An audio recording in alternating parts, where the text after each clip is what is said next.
여러분, 일본 하면 어떤 생각이 듭니까? 뭐 축구 경기가 오늘 밤에 한일전이 있습니다. 이러면은 왠지 모를 전투력이 막 올라가는 거죠. 그래서 심지어 가위바위보라도 일본인에게는 절대로 지면 안 되는 그 한국인의 뭔가 모르는 승부욕이 보입니다. 그런데 우리 성경 말씀에 보면 그런 게 있죠. 악을 악으로 갚지 말고 뭐로 갚으라고요? 선으로 갚아라. 저희 외할머니가 그런 말을 하셨어요. 그때 우리 할머니가 이제 돌아가신 지 좀 오래됐는데 딱 그 일제 강점기 시대들을 지내었다 보니까 어떤 말을 하셨냐면 내가 일본 놈들만 쳐들어왔으면 너희 외할아버지랑 결혼 안 했다면서. 예, 그때 빨리 결혼을 해야 뭔가 이렇게 처녀들이 막 이렇게 끌려가고 지금도 아직도 뭐 해결되지 않는 그 위안부 일들 때문에 외할머니가 어쩔 수 없이 급하게 이제 결혼을 하다 보니까 저희 외할아버지랑 결혼했다면서. 예, 일본에 대한 분노가 조금 있으시던데 우리는 왠지 모를 그 일본에 대한 그런 뭐 부정적인 마음, 뭔가 악한 마음 그런 들이 있는 것 같아요. 그런데 우리가 지리적으로 볼 때에 또 우리 일본이 보그마율이 이제 1%가 안 되는데 그 1%가 안 되는 많은 원인들도 있겠지만 그 선교지를 바라볼 때에 우리 한국 교회가 일본 교회 또 일본 땅을 섬겨야 되지 않겠냐라는 마음이 있습니다. 왜냐하면 지리적으로도 우리와 너무나도 가까이 있기 때문이죠. 그런데 일본의 이제 교회사를 보게 되면요, 여러분,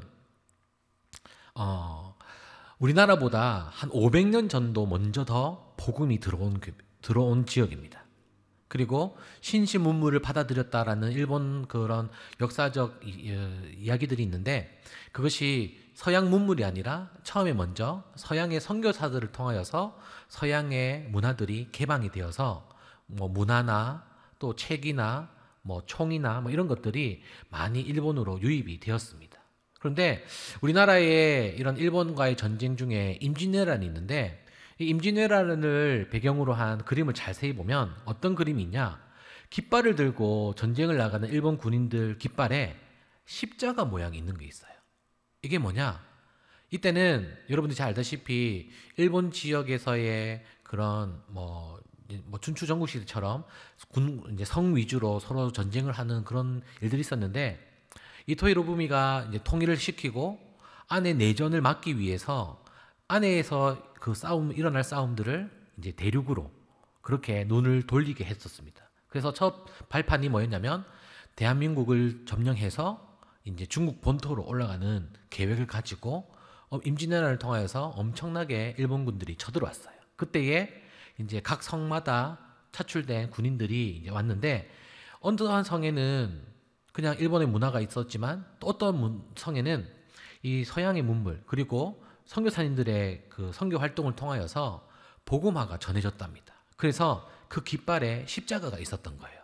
그리고 어느 군인은 자기가 십자가를 메고 있는데 일본 군인이 총이나 뭐 칼이나 화살을 맞고 이제 자기가 죽음을 이제 느낀 거예요. 그럴 때에 그 사람을 막 불러요. 그러면서 자신을 위해 기도해달라고 그리고 자기가 천국에 갈 수 있도록 기도해달라고 하는 군인도 있었답니다. 자, 그런데 이렇게 우리보다 500년이 앞섰던 일본인 교회고요. 그리고 앞에 사진을 보면 여기는 나가사키 지역의 그림입니다. 여기 보니까 한 십자가에 많은 사람들이 매달려 있죠. 예, 정확한 숫자는 잘 모르지만 약 40만 명의 순교자가 있었던 나가사키 지역입니다. 여러분 나가사키 해가지고 짬뽕만 생각하면 안 돼요, 여러분. 예, 나가사키 지역에 어떤 선교사님이 들어가서 복음을 전했는지 모르겠지만 엄청나게 많은 기독교인들이 일어났던 지역이 나가사키 지역입니다. 그런데 이 일본의 문화에 기독교가 들어오니까 가장 위협을 받는 사람이 뭐였냐면 성주였어요. 성주. 왜냐하면 이 성주는 뭔가 이 성의 주민들이 자기를 신처럼 받들어야 되는데 우리 기독교의 종교는 뭐예요? 유일한 신, 하나님만을 믿는 종교이기 때문에 성주가 자리가 위태롭다는 거죠. 그래서 이 서양 문물을 받아들임으로써 또 일본이 펼쳤던 정책이 뭐냐면 교회를 다니는 기독교를 탄압하는 그런 정책이 일어났습니다. 그렇지만 우리 기독교 종교는 어때요? 탄압하면 탄압할수록 더 발전되는 종교이지만 그 탄압이 너무나도 셌고, 또 일본인들이 느끼는 개신교, 기독교의 개념은 뭐냐면 피를 먹는 종교라고 합니다. 피를 먹는 종교. 왜냐하면 우리가 성찬식 때 보면은 예수님의 피입니다, 살입니다 라면서 우리가 먹고 마시면서 예수님을 기념하는데, 그것을 오해하게 하기도 하고 오해를 해서 사람의 피와 살을 먹는 종교라고 그렇게 오해를 합니다. 자, 그런데 우리가 이 일본 선교를 통하여서, 일본 교회를 통하여서 우리나라가 선한 영향력을 받았어요. 어떤 영향력이냐? 바로 우리 한국 교회는 원래 선교사님들이 한국 땅에 들어와서 한국 사람과 교제하면서 한글을 배워서 이제 성경 번역을 통해서 복음을 전하는 게 모든 세계의 모든 나라가 그렇게 선교가 시작되었습니다. 그런데 단 유일하게 대한민국만 이 만주에서 보찜 장수하는 사람이 선교사님을 만나서 한글을 가르쳐 받은 선교사님을 통해서 복음서가 번역되었고, 또 앞에 나와 있듯이 이수정이라는 이분이 일본에 유학을 갔어요. 그런데 그곳에서 선교사님을 만나서 그 선교사님이 일본 옆에 조선이라는 나라가 있는데 그 나라도 우리가 복음을 전하러 가야겠다라고 하면서 미국 교회에, 그리고 여러 다른 나라의 교회에 이 한국이라는 땅에, 조선이라는 땅에 선교사님을 보내주십시오라고 전할 수 있는 계기가 되었습니다.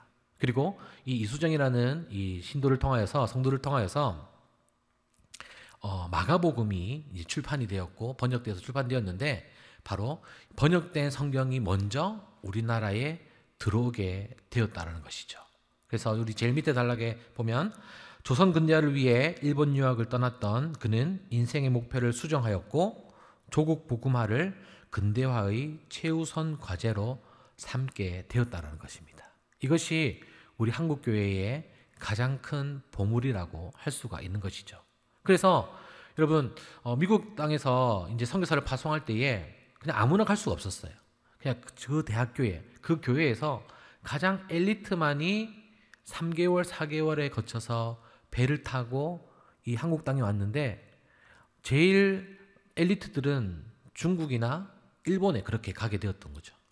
그리고 그나마 이제 한국이라는 땅을 알게 되어서 가서 이제 한국 땅에 올 수 있었던 사람들이 정말 100이면 100명 다 올 수 있는 것이 아니라 배를 타고 오다가 식중독에 걸려서 죽기도 하고, 또 한국 땅에 와서 풍토병에 걸려서 죽기도 하고, 또 기후가 맞지 않아서 그렇게 죽는 것들을 우리가 작년 우리 새내기 MT를 통해서 양화진에 가서 그런 것들을 많이 보게 되었습니다. 그런데 그 양화진 이제 유적지를 보면서 가장 마음이 아팠던 것은 비석에 이름이 없는 비석이 있어요.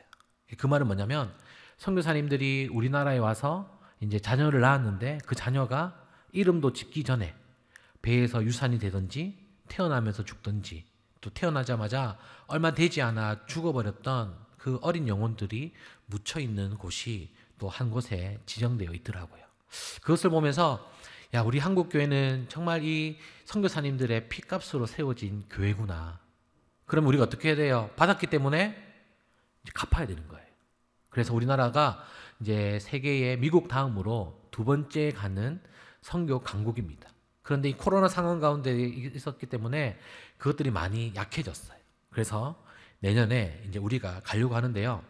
제가 이제 갔었을 때에 가는 길에 이렇게 1월 달에 갔었었는데, 일본인들은 그들의 문화예요. 그렇게 저렇게 신전에 가서 1년에 자신의 안녕과 또 가족들의 건강을 위해서 그렇게 신사참배를 하는 것이 너무나도 당연하다는 겁니다. 그런데 우리가 조금 오해하는 것 중에 하나는, 저도 오해했던 것 중에 하나는 뭐냐면, 일본인들은 저렇게 하는 것이 종교고 신앙심이 아니에요. 그냥 문화라는 것이죠. 어릴 때부터 부모님을 따라 저곳에 1월 1일이 되면, 또 1월 초가 되면 가는 곳이 그냥 소풍처럼 가는 것인데, 그들이 무엇을 믿어서 그렇게 가는 것은 아니라는 것이죠. 그리고 한쪽 편에 보니까 종이에 자기의 소원을 적어서 적는 그런 좀 순박하고 진리를 모르고 그곳에 가서 빌고 있는 그 일본인들을 보면서 참 안타까운 마음이 들었습니다. 그때 갔었던 교회는 사가교회입니다. 사가교회. 지역 이름이 사가현이고요.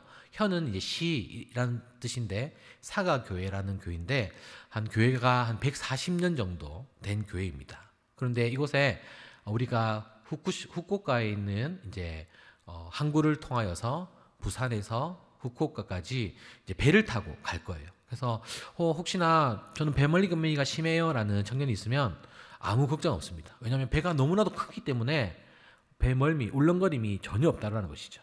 그리고 우리가 저녁 배를 타고 그 다음날 아침에 그렇게 도착을 할 거기 때문에 안에서 배 안에 여러분 노래방도 있고요, 오락실도 있고요, 사우나 시설도 있어요. 그래서 거기서 갔다 오는 길에 이제 사우나도 즐기고 좀 쉬면서 피로를 다 풀 수 있는 그런 장점이 있습니다. 그래서 큰 여객선을 타고 안에서 이제 저녁과 조식을 먹고 이제 후쿠오카에 이제 도착을 하게 되는데 이제 이제 터미널, 여객 터미널에 도착을 하게 됩니다. 이 사가라는 곳은 이 후쿠오카와 강을 사이를 두고 있고 옆에 있는 도시인데요. 한 2만 명의 인구가 있고 교회는 6개가 있습니다. 그런데 우리가 주목해야 되는 것은 이 6개의 교회 중에 목사님이 심무하고 있는 교회는 단 2곳밖에 없어요. 일본 교회의 가장 큰 문제점 중에 하나가 뭐냐면 일본 교회의 3분의 2 이상이 목회자가 없습니다.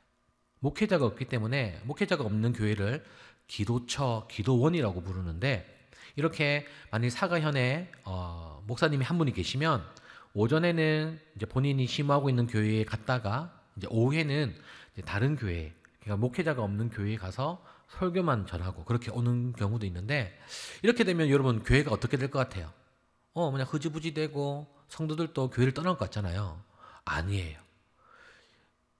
신앙의 대를 이어서 그 교회를 지키는 성도가 있고요. 목회자가 없어도 새벽 기도를 매일같이 지키는 성도가 있고 성도가 없고 목회자가 없어도 매일같이 와서 교회를 쓸고 닦는 그런 신앙을 유지하고 있는 일본의 교인들이 1%밖에 안 되지만 교회를 지키고 있는, 신앙을 지키고 있는 사람들이 있었다라는 것이죠. 어떻게 보면 그들의 신앙이 우리의 믿음보다 또 우리의 믿음을 부끄럽게 만드는 모습일 수도 있다라고 저는 느끼게 되었습니다. 우리는 뭔가 예배 중심적이고 뭔가 예배 하나를 드릴 때에 틀리면 안 되고 또 예배를 뭔가 딱 짜여진 각본대로 흘러가야지 예배가 은혜롭다라고 생각하지만 일본의 교회는 그렇지 않아요. 일본의 교회는 뭐 장로회나 침례교나 감리교나 이렇게 교단이 있는 것이 아니라 그냥 한 교단으로서 집사회예요. 집사회. 그러니까 성도가 중심이고 성도가 예배에 다 참여할 수 있는 거예요. 그래서 다음 달 예배를 섬길 사람 혹시 반주로 섬기실 분 있습니까? 하면은 자신에게 마음이 있으면 손을 드는 거예요. 그런데 그렇게 손을 드는 사람이 이제 피아노 전공자가 아닌 거예요. 그러면 그분이 주중에 열심히 연습을 했다가 한 손으로 쳐도 괜찮고 자기가 할 수 있는 그 악기를 가지고 찬양을 드리는데 예배 중간에 틀리잖아요. 그럼 어때요 우리는? 왜 틀렸어? 집중 안 해? 이렇게 생각을 하지만 죄송합니다. 스미마셍 하면서 다시 하겠습니다. 이러면서 다시 찬송가를 처음부터 시작한다는 거죠. 뭔가 사람 중심적인, 사람에 보이기 위한 그런 것이 아니라 정말 그 마음 중심이고 하나님 중심의 예배가 있다는 것을 느끼게 되었습니다. 제가 갔었던 교회는 이제 사가교회인데요. 겉으로는 조금 이제 깔끔하게 보이지만 안에는 들어가면 이렇게 오래된 나무와 또 오래된 십자가, 또 강대상, 그리고 우리 한국 교회에서는 잘 볼 수 없는 리얼, 진짜 파이프 오르간이 아직도 연주되어 있는 것을 볼 수가 있습니다. 그런데 이런 것들, 악기들이 참 많이 있었는데요. 이것을 연주할 수 있는 사람이 없다라는 것도 참 아이러니했습니다. 우리가 갔었을 때에는 우리 일본 교인들이 자신의 집을 내어주셨어요. 그래서 저렇게 이불을 많이 쌓아주셨는데 저 한 단이 한 사람용이에요. 우리나라는 온돌 문화이기 때문에 뭐 아랫목만 따뜻하면 뭐 덮는 거를 하나만 덮어도 되는데 일본은 온도를 따뜻하게 하는 것이 아니라 바닥을 따뜻하게 하는 것이 아니라 그냥 공기를 데피는 그런 문화이기 때문에 밑에 이제 잡잡하기 때문에 많이 깔고 많이 덮고 해야 되기 때문에 교인들이 가지고 있는 이불들을 세탁을 해서 이제 저희 선교팀이 오신다고 해가지고 이렇게 나누어 주셨습니다. 그래서 저희가 오기 전에 이제 몇 주 전부터 이렇게 광고를 해주셨는데요. 이 남성 중창단과 또 이제 오른쪽에 보시면 이제 김치를 만드는 문화를 김치 만드는 것을 일본인들이 꽤 관심을 많이 가지고 계세요. 그래서 김치를 만드는 이제 강좌를 연다라고 홍보를 했더니 많은 분들이 이렇게 오셨어요. 근데 일본인들은 특이하게 공짜로 오면 많이 올까요? 아니면 자기가 돈을 내라고 하면 많이 올까요? 좀 우리랑 다르게 돈을 지불해야 더 많은 사람들이 모인답니다. 그만큼 그거의 가치가 있다라고 느끼는 거죠. 근데 공짜라고 한다면 별 가치가 없겠지라고 생각을 해서 사람들이 잘 안 온대요. 그래서 이때는 소정의 이제 회비를 받고 이렇게 한 사람당 버무릴 수 있는 거, 또 김치 만드는 법을 우리 교회 권사님이 이렇게 설명을 잘 해주시는데 이런 문화 강좌를 통하여서 교회에 한번 오게 하고 또 교회를 알리는 그런 일들을 하였습니다. 그리고 이제 수요일이 되어서 또 수요 예배를 했을 때에 지역 교회의 교인들을 초청을 해서 이렇게 예배를 드렸는데 일본의 문화 중에 하나는 뭐냐면 이렇게 어떤 행사가 있을 때에 꼭 해야 되는 것이 이제 식사를 대접하면서 공연을 하는 것이 그들의 문화 중에 하나였습니다. 그리고 저희가 준비한 문화 공연들을 했는데요. 일본 교회들은 특징 중에 하나는 뭐냐면 자신의 감정, 일본인들의 특징이 뭐냐면 자신의 감정을 잘 안 드러내요. 그래서 이 공연이 좋은지 안 좋은지를 잘 알 수 없고 내색하지 않는 그런 일본의 문화가 있습니다. 그런데 저희들이 가서 뭐 CCD라든지 또 K-팝이라든지 또 남성 중창단 이런 하고 또 이제 복음을 전하는 그런 계기가 있었는데 앞에 있는 모습은 이제 일본 목사님들이 이렇게 한 명씩 돌아가면서 설교를 하는 시간이었어요. 그런데 이 목사님들이 이제 어떤 고백을 하시느냐? 우리의 조상들은 당신의 나라에 가서 많은 피해와 아직까지도 갈등이 빚어지고 있는데 여러분들이 이렇게 와주셔서 우리에게 복음을 전하고 같은 하나님을 또 예배할 수 있어서 너무나도 감사합니다 하면서 고개를 숙이더라고요. 네, 그래서 그냥 고개 숙이는갑다. 네, 일본 목사님들 친절하시네. 그랬는데 이제 우리 일본 선교사님, 우리나라 선교사님이 말씀하시기를 자기는 너무나도 큰 충격이겠대요. 왜냐하면 일본인들은 자신보다 약하거나 강한 사람을 먼저 기준으로 삼고 특별히 고개를 숙이는 것에 대해서 굉장히 자존심과 프라이드가 있었기 때문에 그렇게 일본인들은 고개를 숙이는 것에 익숙치 않고 특별히 처음 보는 한국인에게 그렇게 태도를 대하는 것이 자기는 이번에 처음 봤다는 거죠. 그런데 여러분들이 오셔서 이렇게 많은 공연과 또 많은 일들을 해주셔서 너무나도 감사하다라고 이야기를 했습니다. 그래서 이 그림은 이제 수요 예배가 끝나고 이제 현지 교인들과 또 우리 선교팀과 함께 이렇게 사진을 찍었던 모습입니다. 또 이렇게 사역을 했지만 또 다른 사역은 요양병원 사역을 했어요.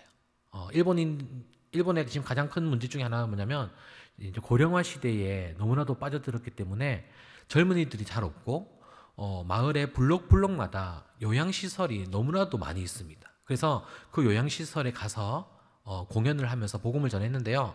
요 오른쪽 앞에 보면 우리 같이 갔던 선교팀의 가족이 다 같이 갔어요. 그래서 우리 어린 이제 학생이 이렇게 한복을 입고 앞에 나오니까 등장만 하더라도 가와이 뭐 이러면서 너무 좋아하시더라고요. 네. 그래서 이분들의 마음이 이제 열리게 되었고 또 이제 앞에 이제 선교팀인데 이렇게 청년들과 또 어른들 또 특별히 좀 이렇게 중창에 성악에 또 찬양의 은사가 있는 분들과 함께 가서 공연을 많이 했습니다. 그래서 우리 청년들이 일본 선교를 내가 가고자 하는 마음이 있을 때에 꼭 달란트가 없어도 괜찮아요. 왜냐면 노력해서 하면 되니까. 근데 중요한 건 뭐냐면 뭔가 내가 음악적으로 공연을 할 수 있다든지 달란트가 있는 청년들이 함께 가면 좋을 것 같아요. 왜냐하면 일본인들은 그런 걸 너무나도 좋아하시더라고요. 특별히 저희들이 이제 다 같이 일본에 우리나라로 치면 나의 살던 고향은 이런 가곡이 있어요. 후루사토라는 그 찬양인데 그 찬양을 저희가 잘 연습해서 이분들 앞에서 이제 노래를 불렀죠. 가곡을. 그런데 여러분이 막 눈물을 흘리시는 거예요. 그래서 왜 눈물 흘리시냐 물어보니까 이 한국 사람들이 자신들의 말로 얼마나 많이 노력을 했길래 저렇게 잘하느냐 그 과정이 연습했을 것을 생각해 보니까 너무나도 가슴에 벅찬다라고 그렇게 말씀을 해주시더라고요. 그러니까 결과보다는 그 과정을 조금 더 보는 그 일본들의 관점인들을 보았습니다. 네, 그리고 이제 청년들이 가서 앞에 나가서 이제 찬양하고요. 또 요양병원에 계시는 관계자분들과 또 이렇게 어르신들이 함께 공연 보는 모습입니다. 그런데 이 의자를 보다가 함께 하나 궁금한 게 있었어요. 여러분, 의자가 있는데 왼쪽 편에 보니까 뭔가 하나 볼록 튀어나온 게 있죠. 이게 뭘까요? 뭘 것 같아요, 여러분? 지팡이 거리, 지팡이 거리. 예, 어른들이 많으니까 이 지팡이를 둘 데가 없는 거예요. 그래서 철사로 이렇게 만드는 거예요. 그러니까 이 요양병원에만 있는 특별한 의자인 것 같습니다. 예, 그리고 또 우리가 했던 사역은 이제 여기에 교회가 있다라는 것을 알리는 사역들을 했었습니다. 그래서 이제 한국에서 밴드를 여러 통 준비를 해서 이제 교회 이제 안내 문구를 붙이고요. 또 주변에 고등학교뿐만 아니라 대학교가 큰 게 세 학교가 있습니다. 그래서 저희가 딱 가는 시기가 기말고사 시작과 이제 들어가는 기간이에요. 그래서 저희들이 이제 복음을 전할 수 있는 준비를 해서 대학 캠퍼스도 밟고 또 우연찮게 또 우리 아까 성현 형제와 재민 형제가 만났던 그런 하나님께서 붙여주시는 영혼들이 있다면 그들에게 복음을 전할 수 있는 계기가 되기를 소망합니다. 그래서 주변에 이렇게 안내하는 모습이고요. 또 우리 같이 갔던 집사님들과 또 함께 연습하는 장면입니다. 그래서 이제 마지막 이제 떠나는 장면인데요. 네, 저 가운데 보시면 이렇게 머리가 좀 희끗희끗한 분이 계신데 저분이 이제 목회자가 없어도 새벽마다 교회를 지키시는 분 중에 한 분이세요. 그래서 저희들이 왔다고 끝까지 배웅을 해주시는 모습입니다. 이 모습은 또 이제 앞에 교회를 떠나기 전에 함께 찍었던 사진이고요. 자, 그래서 여러분들이 우리가 지난주에 제가 이야기했듯이 가는 것도 중요하지만 잘 보내야 되고 또 돌아왔을 때에 그 이후에 우리가 어떤 변화를 통하여서 우리 공동체가 더 하나님께 기쁨이 되는 이가 더 중요한 것 같습니다. 그래서 우리 일본 교회를 위해서 여러분들이 함께 기도해 주시면 좋을 것 같아요. 3분의 1의 일본의 교회가 목회자가 없는 있는데 그 목회자들이 세워질 수 있도록 그리고 우리가 가는 선교사님 이제 여신호 목사님과 곽혜경 사모님이십니다. 66세여가지고 지금은 마침 부산에 와 계세요. 우리 여신호 목사님 형제분들이 여기 부산에 계셔가지고 며칠 전에 저랑 또 통화를 했는데 오셔서 많은 또 이야기들을 해주실 수 있었는데 또 사역과 또 선교 보고가 있어서 다음 기회에 또 오실 기회가 있으면 한번 오시겠다 했는데 또 이 선교사님과 목사님이 또 한 2년 전에 또 개척을 하셨어요. 또 사가 지역에. 그래서 우리가 그 개척한 교회에 가서 또 많은 일들을 하고 또 보수와 또 교회를 알리는 것들 그리고 그 교회 안에 또 4명의 초등학생들이 있습니다. 그래서 그 학생들에게 또 성경학교를 통하여서 또 복음을 전하는 것 이런 것들이 또 많이 있고요. 또 특별히 또 선교사님이 또 저희들에게 요청해 주신 것이 있어요. 그래서 뭐냐면 청년들 중에 단기로 한 6개월이나 아니면 1년 정도 목사님이 계시는 그 교회에 숙박시설을 다 있기 때문에 숙식을 제공하기 때문에 마음이 있는 청년이 있으면 함께 짧은 기간이지만 동력했으면 좋겠다라고 말씀해 주셨고요. 또 아까 제가 이야기했듯이 달란트가 있는 공연을 할 수 있는 달란트가 있는 청년들이 오셔서 많은 그 교회를 알리고 또 문화 공연을 통하여서 이제 선교사님의 사역에 조금 더 도와드릴 수 있는 부분이 있었으면 좋겠습니다. 그래서 아까 이 카톡은 1월이나 2월 중에 이제 어린 성경학교랑 그다음에 또 교회를 섬길 수 있는 그런 분들이 있으면 또 계속적으로 지원해 달라는 그런 말씀이셨습니다. 그리고 세 번째로 우리 기도 제목은 하나님의 진리 등대 사명을 감당하는 구주교회 되게 하소서라고 그렇게 저희들에게 요청해 주셨습니다. 그래서 여러분 첫 번째 이제 단기 선교이기 때문에 우리가 무엇을 해야 될지 첫 번째 팀이 참 중요합니다.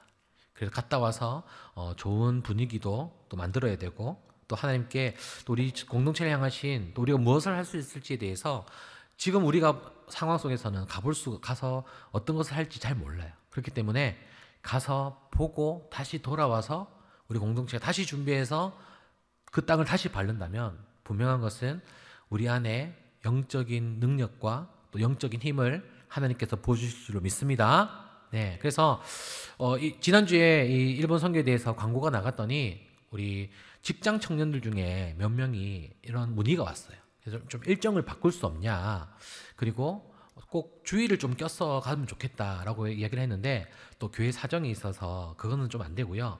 그 중에 하나가 되는 것은 뭐냐면 한 주 정도는 땡겨서 갈 수가 있을 것 같아요. 그러니까 우리가 25일부터 29일 날 가게 되면 월요일부터 목요일까지 월차를 내고, 또 3월 1일이잖아요. 29일밖에 없으니까 2월이. 그러니까 3월 1일 날 또 공휴일이니까 여기에 연차와 월차를 쓰는 것이 직장인들이 조금 눈치가 보인다는 청년들이 있었습니다. 그래서 만약 한 주를 땡겨서 18일부터 우리가 한 20일까지를 다녀오는 일정이 된다고 한다면, 혹시 갈 수 있는 청년이 있으면 저에게 따로 연락을 주세요. 그래서 그런 청년들이 조금 다수가 있다면 일정을 수정해서라도 우리가 갈 수 있는 인원을 확보를 해서 그렇게 단기 선교를 가고자 하니까요. 여러분들에게 많은 그런 문의와 또 관심과 신청 바랍니다. 그래서 여러분, 지난 한 주간 저에게 신청해 주신 분들이 몇 명이나 될까요? 네, 벌써 5명이 찼습니다. 절반이 찼습니다. 너무나도 감사하고요. 또 여러분들이 계속 제가 강조하고 있지만, 가는 것도 중요하지만 보내는 것도 더 중요하다라는 것이죠. 그래서 내가 비록 이번에는 가지 못하지만 보내는 선교사가 되어 주시고요. 그리고 다음번에 우리가 또 그곳에 가려고 할 때에 여러분들도 함께 가서 보는 것이 너무나도 다르기 때문에, 가서 일본을 향하신 하나님의 뜻을 발견하고, 또 우리가 영적 힘을 얻고, 또 하나님께 그 복음을 전하는 자에게 어떤 능력과 어떠한 비전과 어떠한 능력을 주시는지를 깨달으며 돌아오는 예터 공동체가 되고, 또 그것을 선교를 통하여서 자신의 상황과 환경을 뛰어넘는 믿음을 소유하는 우리 예터 공동체가 될 수 있기를 주님의 이름으로 간절히 축복합니다.